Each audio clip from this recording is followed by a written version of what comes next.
What's up, guys? Eric here from EVM Productions. I'm going to make this one a lot shorter because, this is my third attempt at this video. So, let's talk about Khamzat chimeav versus Robert Whittekar. Alright, guys. I'm not going to try and explain this real quick now because I think later on maybe a wrestling exchange that I record of myself and me going through the exchange might be a good idea to explain this. However, at that point, it would be months from now because right now I'm too busy with other stuff. So anyway, guys, it doesn't matter. It doesn't matter. Let's talk about this fight. In short, it didn't answer a few questions that we had about Khamzat chimeav because we've seen round one Khamzat chimeav, which is a mythical fighter, which I'm coining right now. He looks unbeatable in round one, and then round two, he completely changes. He changed versus Usman and versus Burns. Those are his best fights to use as reference because they went the furthest, in my opinion. All right, so Whittekar clearly had a pre-existing injuries in an indirect sense going into this fight. However, I'm going to tell you guys this straight. He indirectly did this to himself, which means Khamzat was doing his job because he kind of trapped him and got him there. In very short, he didn't slow down the wrestling exchanges enough to get out. There's a difference between when you need to scramble and when you don't need to scramble. So, a good example is Umar Nurmagomedov versus Corey Sandhagen. Sandhagen very calmly defended and got out of exactly the same position, the back takes, and he got up. He got up. You understand this difference? He didn't get submitted in one round. Whittekar instantly said, I'm just going to blast out of here. And the problem is he blasted himself into giving up his back. That was bad. And then while the choke was being put in, when the elbows weren't landing there, I was like, okay, again, just try to defend by putting the arm there, getting the hands out, shoulder up, stopping the hand, etc. Do something along those lines. And then wait the clock down. But he didn't. He was just trying to get out, and then he got caught, blah, blah, blah. Teeth got broken, yada, yada. A lot of people asked me about this. They were like, why did he tap so quick? And I was like, do you not understand how much pain he was in? And I'll give you guys an example now and explain a bit so you can put yourself in his shoes. So, okay. He got neck cranked. He got neck cranked here. Well, you can say jaw cranked in this situation. So the tip of his jaw, let's say that part there, got cracked, got gripped like this. It's like being in a vice grip. It's crushing your whole face here. Now, it usually goes slowly up your face like this. It's horrible. It's horrible. And what people don't understand is that's not just forearm, like full forearm, crushing down on your face. It is somebody is crushing, pulling, and then also if you point in a certain direction, they're pulling that way as well. That's why the one that Khabib landed on Conor McGregor, where he had his hands like this, pulled back, was so much worse. The force is insane, especially from a pro MMA fighter at this caliber. They are just a different level of strong in these positions. The famous story of Chael Sonnen speaking of how he felt his teeth were going to explode from a guillotine choke says it all. And yeah, crazy.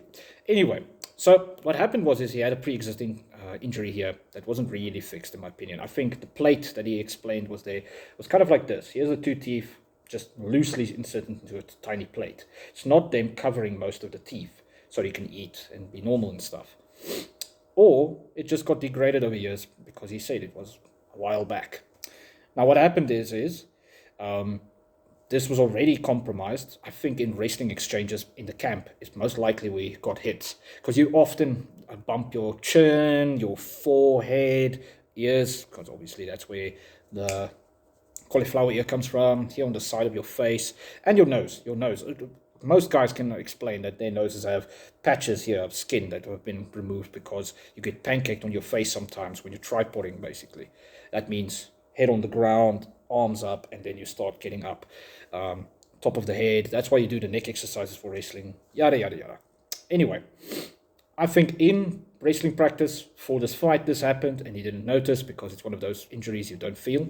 And then in the fight, the reason why he tapped so quick is like, okay, So, first off, guys, imagine that whole area is like a raw wound. Like a raw wound that, if you touch it, it's very tender to the touch. Then on top, your teeth get broken off, let's say it like this. And it has these sharp, pointy parts. And this is your gum. And somebody just scratches them and crushes them into the broken, open wound. That's so horrible already. And then you can think just the power that Khamzat has.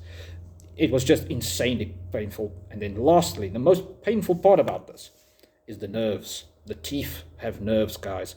If you ever had a tooth with a hole that has gone right into that, it is deep and most painful, well, most acute painful reaction you can get. I've had kidney stones. I've passed kidney stones. The Crohn's that I've had an operation where they had to remove intestines of mine. I can tell you straight up that was less painful in the sharp, acute sense, where your whole body just locks up from pain, than when nerves have been touched. Like, especially when you have a tooth that are like open, and it's like a hole. The nerve is open there, and let's say you're eating chicken and a bone just sticks into it. That has happened to me. That, or really cold food going into there randomly. Or the gum is infected with that, and then something like this happens on top. Horrifying pain. It's kind of funny. It falls in line with what I'm having right now. I have a tooth that might have an abscess. So I understand what Whittekar went through. That's what I'm trying to explain to you guys. And yeah, that's why taps are quick. People were like, oh no, he's a baby because he didn't hold out. It's like, what should he have done? Broken jaw? Because the thing is, now there's no more defense here.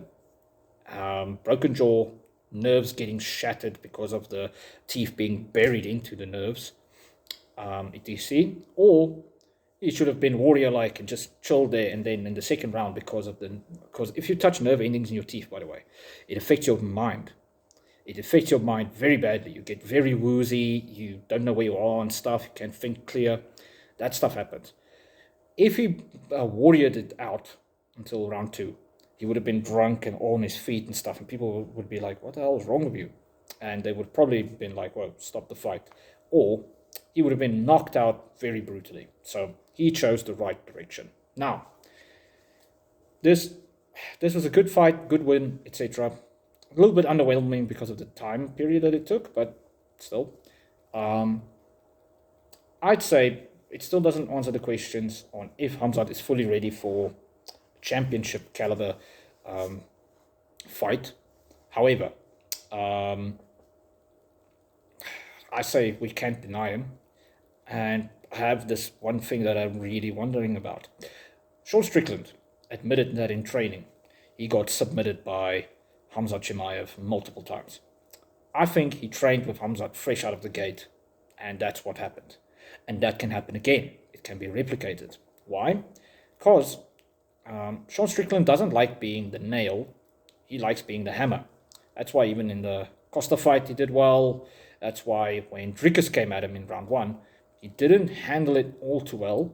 He did handle it better than years back, but years back with the Usman fight and Pereira fight, both of those fights had one thing in common, where they similarly went after Sean Strickland in round 1, and he cracked. Mentally he cracked, and then obviously got caught with Pereira, although he was busy losing it anyway and scared shitless of Pereira striking.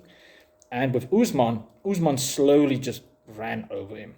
He literally just showed him, I am the boss. And mentally he cracked, and then, yeah, obviously I got slept as well, but you understand. Well, no, I don't remember, didn't he? I remember he got dropped with the right hand and then submitted. I have to rewatch that fight, guys. It's been a long time, and it doesn't matter. Usman won.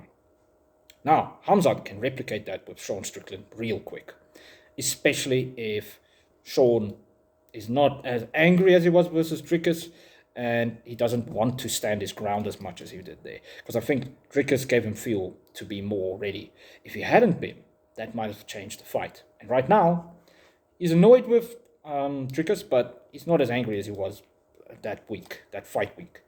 So I think the fight would go different, a lot different, if Whittekar also goes out there and just puts the pedal to the metal. If he doesn't this time, then it's still going to be more or less the same fight, in my opinion. With Dricus winning, just differently. With Khamzat, if Sean Strickland fights Khamzat and he doesn't survive that in round one, even if he becomes champion, let's say he beats Dricus and he becomes champion somehow, and Khamzat fights for the belt there, still then, we don't know if he will survive round one and be able to see what's after round one.